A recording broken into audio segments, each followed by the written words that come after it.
How do you know when to find a new crowd to hang around? Today, I'm going to discuss how you can come to the decision about whether or not to separate from the people you've been hanging around for a long time. It's a difficult decision, and I'm going to walk through in this video how I ultimately decided that it was the best decision for me. My name is Blaze Asayan, and I help young men break bad habits, build confidence, and develop self-esteem. All right, let's get into it. Look, the number one thing in my life that changed the trajectory of my life was changing my environment. In my opinion, your environment is the most important aspect of you becoming successful, right? If you are surrounded around a bunch of people who are doing nothing, who are achieving nothing, who have no energy, no motivation, no drive, who aren't doing the right things, who don't care about their health, who don't care about focusing on the things that are going to make them successful financially or in relationships or in any area of life. If you're hanging around them, you're not going to be successful either. On the other hand, if you start hanging around people who are where you want to be, who are much more successful than you are in any area of life, money, if you hang around a bunch of rich people all the time, that's the only people you surround yourself with, you're going to get rich. If you hang around a bunch of people who have six packs all the time, you might get a six pack. It's going to take some time. You'll get there. Like with all these things, with getting rich too. If you want to, have a great relationship with your girlfriend, wife, whatever, family, I don't care what it is, then you need to hang around people who have great relationships too. And preferably the people you're hanging around have all those areas sorted out, because then you'll be a well-rounded person as well. Look, a few years ago, I don't want to bash anyone that I used to know, but I think in life, we grow at different times, and I was at a point a couple years ago where it was time for me to grow up. Okay, when we're in high school, we mess around a lot, and we don't get stuff done. We don't think about the future too much.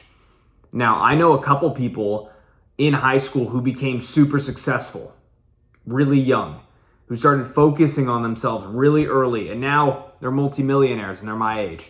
Okay? Now, that's a rare few. There are people that are like that.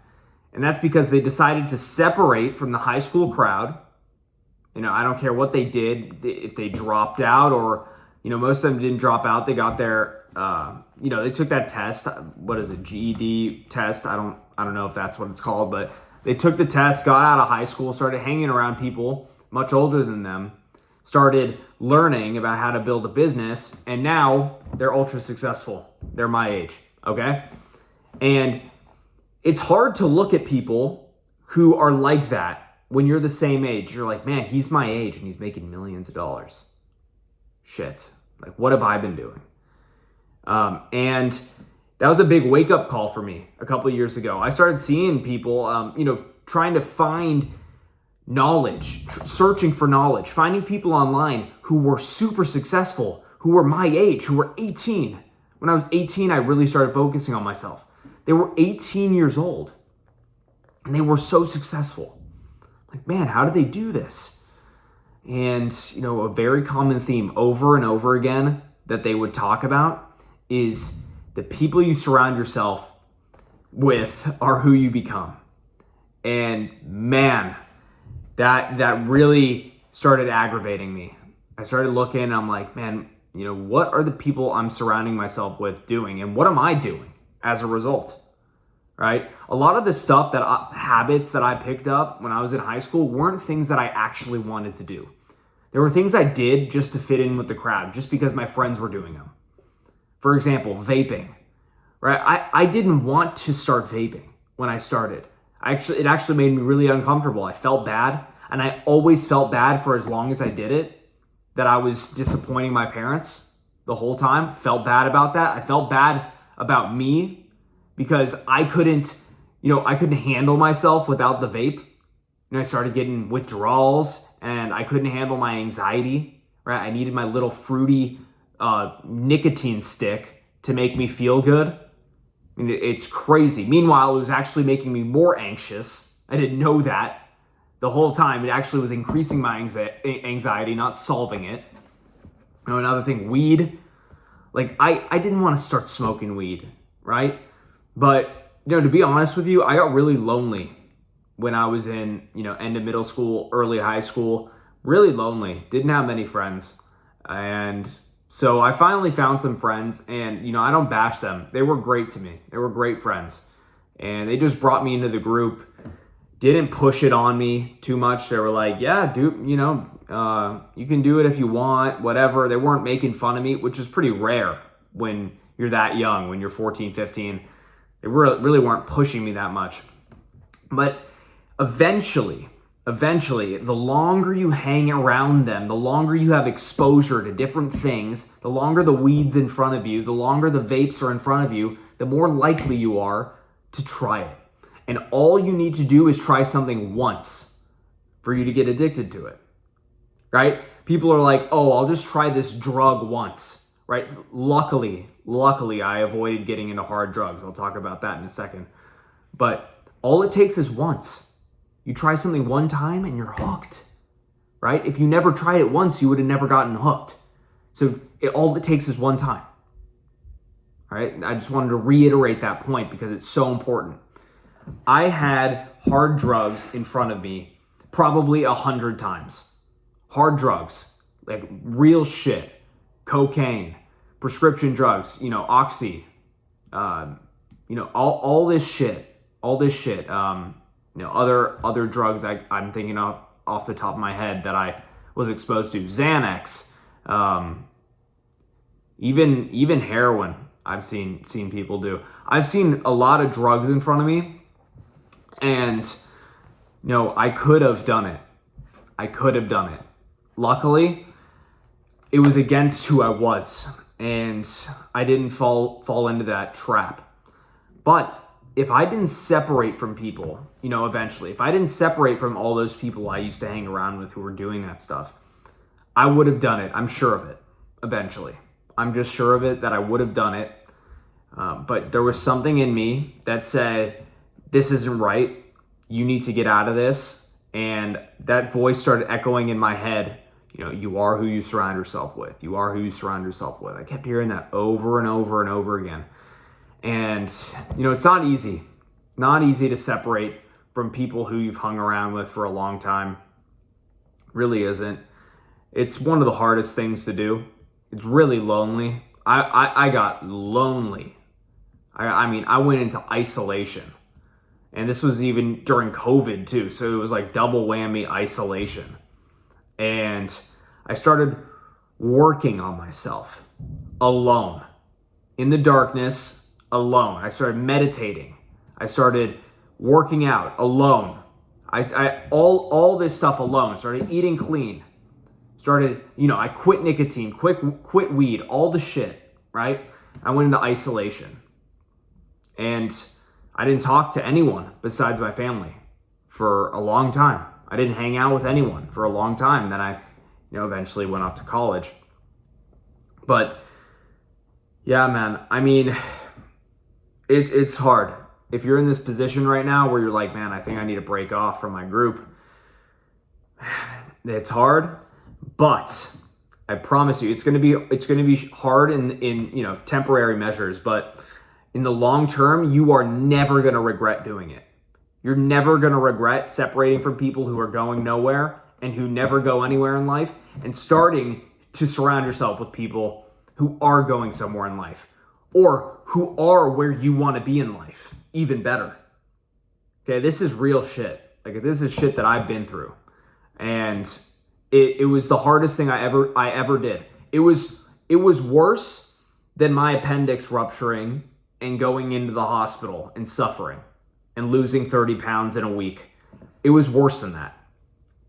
Okay? I promise you, the mental pain of going into isolation and being lonely for that long was harder than that. So I know it's hard, and I'm not gonna sugarcoat it. I'm not gonna make you feel better and say, it's not gonna be that bad, because it is hard. It's hard, man. Nothing's really worse than being lonely in life, being alone. when you feel alone, man, I mean, that is a sad day. It really is. So look, I want the best for you. I just want to tell you what I've done, and it was hard for me. I contemplated it a lot when I was going to finally, veer off from my old friends who were going nowhere, holding me back.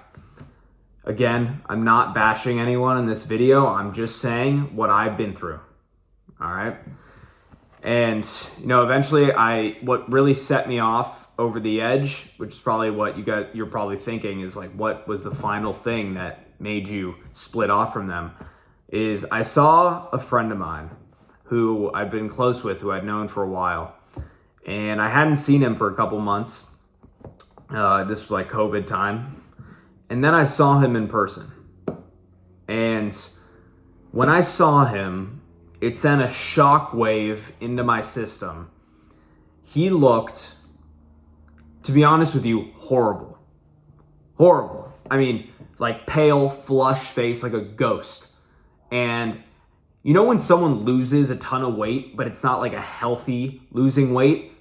Like, for example, when someone starts taking Adderall and they lose like 50 pounds in 2 months, and it's not like a healthy losing weight, or like other prescription drugs that suppress the appetite. I'm not just talking specifically about Adderall. That's one thing that does suppress the appetite. But when you start doing drugs, it can really suppress the appetite.